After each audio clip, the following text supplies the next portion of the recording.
So hello and welcome to the video, and welcome to the Orchard at Doha Airport. A new feature, quite remarkable actually. Almost for a moment makes you forget you're at an airport. Not quite. So I'm here in Doha, about to take a flight back up to London. Now the whole purpose of this trip was to experience Sri Lankan's famous tier point run from Abu Dhabi through Colombo down to Jakarta in Indonesia. 560 tier points for about 800 quid, and you can watch my review of that experience up here. Now to take that flight you obviously have to get to and from Abu Dhabi, and that used to not be too difficult when BA serviced it directly, but now I think the only service is with Etihad, which aren't in any of the global alliances, which makes it a little bit difficult to earn or redeem points. I travel these days with an eye on collecting tier points cheaply, but also with an eye on making interesting videos. So when I was looking how to get back, I thought it'd be fun to try another Qatar QSuites flight. I flew on what I think is still their longest QSuite route here. It ended up being even longer than that because of a medical diversion, but what's it like travelling on a day flight between Doha and the UK, an experience that far more of you are likely to have. So I decided to book a flight from Sharjah rather than Abu Dhabi because it was a bit cheaper, to Doha, continuing up to London, and I paid about £1,000 for it. It will earn me 200 tier points, and a peculiarity of flying in the Gulf region is that the highest cabin on a plane is called first class rather than business class. It looks and feels pretty much like business class, but it earns you 60 tier points rather than the usual 40, plus another 140 back up to London, giving me 200 tier points for that £1,000. Now I'm almost embarrassed to reveal that to you, given that my channel is all about collecting tier points cheaply, but there is actually a few reasons why I've chosen to do that. It's a bit complicated to explain, so I'll do it as we go through this video. So I'm going to be flying in a QSuite up to London today. A day flight should be fun, and if you'd like to see what the experience is like, stick around. Hi, I'm Matt. I've lived in 5 countries on 4 continents. I've flown over 1.4 million miles. I've visited over 100 countries, every American state, but I'm nowhere near done. So subscribe to see where I go next, and perhaps get some inspiration for your next trip. I'd arrived into Doha through an A gate, and there were 2 reasons why I decided to slog my way all the way up to the other end of the terminal to record that intro. The first is that although I'd passed through the garden once before, I'd not lingered, and I was keen to spend a little more time in the space this time through. It's an attractive space, not as big as you might think though. The Jewel in Singapore is much bigger. What both venues have in common are that there are lots of retail opportunities surrounding the greenery. The Jewel in Singapore is open to the public, so it's also stuffed with restaurants, but the garden is airside, so has some, but not as many. It's a really nice space, but if I'm ever flying into and out of an A gate in the future, I'm not sure I'll repeat the trek. The second reason for heading to this space was that a new Mourjan lounge had opened since my last visit. The Mourjan is a business class lounge available to business class travellers. Qatar is a little unusual in not allowing sister airlines status holders into their business lounges. I've said how poor Doha Airport signage is before, and this end of the terminal is no exception. I wandered around for some time and asked 2 staff members for directions before I actually found the lounge. This is what you're looking for. Far more Louis Vuitton branding than Mourjan or even Qatar Airways. I'd flown into Doha in first class, so the lounge guardian reminded me that I could access the superior Al Safwa lounge, but I wanted to see this new facility, so access was granted. I didn't have that long between flights on this visit, but I wanted to at least see the new space, as it could be some time before I'd be there again. So out of the lift to find another team poised to greet you and give you an induction to the space. Straight in front of you is a Louis Vuitton lounge within a lounge, which I'll come back to. There's 2 wings to the space, both of which are open and overlook the garden area outside. I started off to the right, and I'd say the wings are pretty similarly sized. They're both huge. This was early afternoon, which is a quiet time of day in Doha. As so many people connect here, flights are scheduled to cross over a couple of times a day when it does get a lot busier. There was lots of seating, including seats behind this wall which offer this view. No airplanes, but that's got to be one of the best views you'll ever get from an airport lounge. This side of the lounge houses the main dining area. Quite a substantial range of buffet options, manned by quite a substantial range of chefs as it happens. I gather a la carte options are also available, although I didn't notice any menus. I was in a bit of a hurry though. Back to the central area, and I paused by the Louis Vuitton lounge within a lounge. Qatar flew a number of influencers to Doha as the lounge was opening, #NotBitter, and swore them to silence about this feature.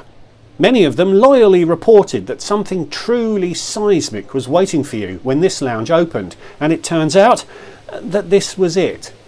A smallish space with seats for perhaps 24 people. There's a bar, although I didn't get close enough to report what it offers, and a food menu. If you're happy to spend £20 for a chicken Caesar salad, £45 for 5 pieces of nigiri sushi, or £330 for a 6-course tasting menu including caviar, langoustines and lamb shoulder, then this is the place for you. It's not the place for me though. Remember, there's abundant, excellent food available elsewhere in this lounge for free. And if you're really posh, you're probably travelling in first class anyway, so you can access the Al Safwa lounge where the food is even better. Look, I'm clearly not the target market for this offering, and I'm sure Louis Vuitton and Qatar both know what they're doing, but I felt the space had been somewhat oversold in the reviews I'd read. I couldn't help thinking about the food waste they must end up with at the end of the day. The other wing is billed as the quieter end, but still has another 300 odd seats. There is food and drink available here from podiums, and there's an equally impressive view of the garden. I didn't have long, but I did have long enough for some refreshment. Cheers. I didn't visit the games room, the family room, any of the 24 quiet rooms, the showers or the spa. Neither did I visit the gym. It's a significant facility. I was a bit rude about the Louis Vuitton bit, but overall the lounge is spectacular. It's absolutely spectacular. I'm not sure whether the garden feature on its own is worth the hike from the A gates, but this Mourjan lounge felt far more inviting than the older lounge by those A gates, which would probably make the walk worthwhile for me. It really was very, very nice. Boarding time came all too soon, and there was a warm welcome onto this 8-year-old Boeing 777-300ER. Seat 1K today. Odd rows are rear facing but are closer to the window, and even rows are forward facing but are closer to the aisle. Being close to the aisle isn't such an issue given the suite has a door, but you feel more cocooned in an odd numbered row. Middle seats are either shoulder to shoulder or separated, and if you're travelling in a 4, it is possible to open up 2 pairs to make a group space. You're welcomed to your seat by a big screen, a blanket and a pillow and a hygiene kit, remember them? There's also an amenity kit and a very well presented control panel which is wrapped around the cavity carved out for the feet of the passenger facing you, or at least where the passenger in front of you's feet should go. Great legroom when sitting, and that's the cubby where your feet go when you're reclined. The armrest to your right opens up to reveal storage, plus some water and the headphones. It's probably designed for shoes, although I could only get one of my boots in. If the water was stored elsewhere, I'd probably have got both in. I managed to find a home for the other one, but looking back, I should probably have just dumped both of them in the overhead bin.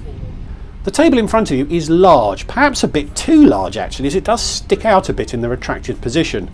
But it elegantly expands to fill the space in front of you, and as the armrest to the right does move up and down, you can get out of the seat with the table laid. It could tuck away a little bit better though when retracted. And the table rests on this sticky out bit for support. The control zone to the right houses a remote for the TV, a universal plug socket, a USB port, an HDMI port if you brought your Xbox with you, and what I assume is a payment donking port, plus safety cards below. And of course overhead lights and air vents, as Qatar isn't as cheap as BA when they order their planes. The entertainment system is what you'd expect from a premium airline. It is touchscreen if you have long arms. Lots of movies and TV options, and I doubt you'll get bored. You're probably better off operating it through the remote though. But the revolutionary feature that set the QSuite apart when it launched is the suite door, which slides back and forth, but is locked open for takeoff and landing.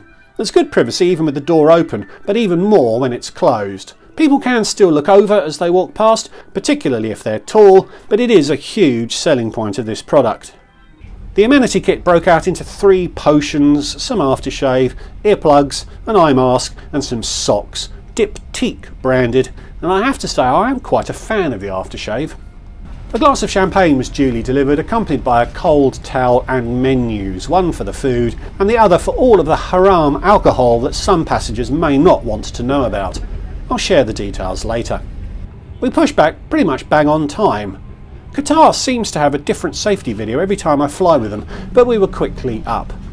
The majority of flights I've taken from Qatar seem to take off to the north, so the left-hand side of the plane is usually the best for the views. I was on the right this time, but there was still a quite nice looking ocean to look at.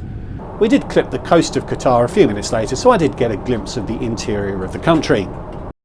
Service started with an old-fashioned cocktail and some warm nuts, and almost immediately my TV broke. Nothing a reset couldn't fix, but it shows that even the best business class seat in the sky can break. Dinner swiftly followed, kicked off by Qatar's mysterious malty bread blob, and my bouche was very amused by this prawn dish. Then I went completely crazy and passed on the classic meze starter in favour of the tuna, and I'm glad I did as it was superb. I don't fly Qatar often, but I did find the main course options to be a bit predictable, and I'd perhaps also criticise Qatar for having quite a narrow choice. There were 42 QSuites on this plane, and I think they were all occupied, so offering 4 choices might be a little tight. I generally avoid steaks on a plane, as they rarely come out as good as they do on the ground. I'd had the prawn match booze on the way out, and I'm a carnivore, so only pick the veggie option in emergencies, so I went for the salmon. It was nice, little overcooked, and I wasn't a fan of the sweet potato, but nevertheless it was very nice. Qatar does offer a pre-order option, which you hope will be like Singapore Airways, in that flights from the home airport open up a myriad of wonderful extra options that can be loaded specifically for you. But the pre-order options on this flight were identical to the ones offered aboard. Then to round things off, I went for the cheese. Lots of cheese actually, but Qatar doesn't scrimp on the cheese delivery vehicles that they also give you. No running out of cracker when you're halfway through here. The loo is quite nice. Some wood panelling elevates the experience a bit, but at the end of the day, and indeed at the beginning of the day, it's an airplane loo. I stayed awake for this flight but checked out the flatness of the bed. It's a smooth conversion into bed mode, and the armrests can be lowered out of the way both sides, which creates good width for the body. I'm 6'4" and can comfortably lie flat, and I've slept well in QSuites on previous adventures. There's still a foot cubby though. The QSuite is often compared to first class seats, although for me it will never fully compete with first unless the bed is both flat and unencumbered by cubbies. I settled down to watch a movie, and one feature I love is that the map can remain on the remote while you watch a movie on the screen. Decent noise cancelling headphones are provided. A great hard product and good food, but what about the crew? This is an area where Qatar can be a bit hit or miss, and that day I'm sad to say it was a miss. The crew were quite distant and disengaged, and it wasn't a brilliant experience if I'm honest. I chatted with them as we were waiting to get off, and they reported that their schedules had been shuffled when they'd been in the air, so their plans for their layover in London had all been torpedoed, which may explain it, although you'd really hope that something like that wouldn't have affected the service delivered. I was expecting a second meal service before landing. The menu certainly promised one, but it didn't happen. I wasn't remotely hungry anyway, but I wasn't even asked if I wanted the afternoon tea. By the time I realised it hadn't been offered, it was too late, as we were already in our final descent, which was really quite poor. And after 6 hours and 39 minutes, we descended into a picturesque London evening. Earlier, I described this seat as the best business class seat in the sky, but is it? Unusually, I recorded 2 intros for this video, as I thought I might call this video 6 ways that it could be even better. I thought I'd talk about the sticky outy table and the relative lack of storage, certainly when it comes to shoes. Plus I'd talk about the cramped foot cubby and the lottery of whether you got a good crew or not. But I decided that it wouldn't be fair to make a negative video about this seat, even if I could probably find 2 more negative things to say about it. I've spent close to 30 hours in this seat on my last 2 QSuite flights, and I enjoyed pretty much every minute, even with those minor shortcomings. But is it the best in the world? Some ANA and Japan Airways seats are highly rated, as are airlines which offer the Apex seat. I've not flown in any of those, but I have flown Singapore and Virgin's highly rated business seats, and Qatar's is better. Even BA's Club Suite gets mentioned in this conversation, and I'll finally get to fly in that product next month. So although I can't definitively say that this is the best seat in the world, I've not flown in one that's better. So why was I happy to pay £1,000 for 200 tier points? £5 a tier point isn't something to celebrate. Some viewers will recall that I've been a chartered accountant for 28 years, and the reason why I was happy to do this is all to do with marginal costs. I needed a one-way ticket back to London, and the cheapest option would have been with Wizz Air, but that would have involved 2 4 or 5 hour flights with a lengthy layover between, and given I had to travel on that specific day, a ticket would have cost around £300. And that was a basic economy ticket, so when I'd added extra legroom seats plus something to eat, it would have cost £400. Plus, given the length of the layover between legs, I would have been tempted to grab a hotel room to rest in, which would have taken the cost of £500. And that would have earned me precisely 0 tier points and wouldn't have been a whole lot of fun. So in my mind, for only an extra £500, I could fly on Qatar in what is probably the best business class seat in the world. And doing so took half the time as the Wizz Air option, plus I had excellent food and drink thrown in the air and on the ground. So in my mind, the 200 tier points I earned cost me a marginal £500, which at £2.50 a tier point is a much more acceptable cost. That's my justification, and I'm sticking with it. But it did still cost me £1,000, and even though the seat was great, I have to say that overall it was a slightly underwhelming experience, as the service just wasn't very good. Completely skipping a meal is a pretty inexcusable oversight, which was a shame, as having paid a lot of money, I wanted every aspect of this experience to be great. So thanks for watching, I hope you enjoyed it. Please give the video a like if you did, and leave me a comment. Has the crew ever missed a meal on one of your flights? Please subscribe if you're new, and if you'd like to support what I'm doing and get access to my exclusive WhatsApp group, there is a Patreon account, the link to which is in the description below. So thanks again for watching, and I'll see you all in the next one. Goodbye.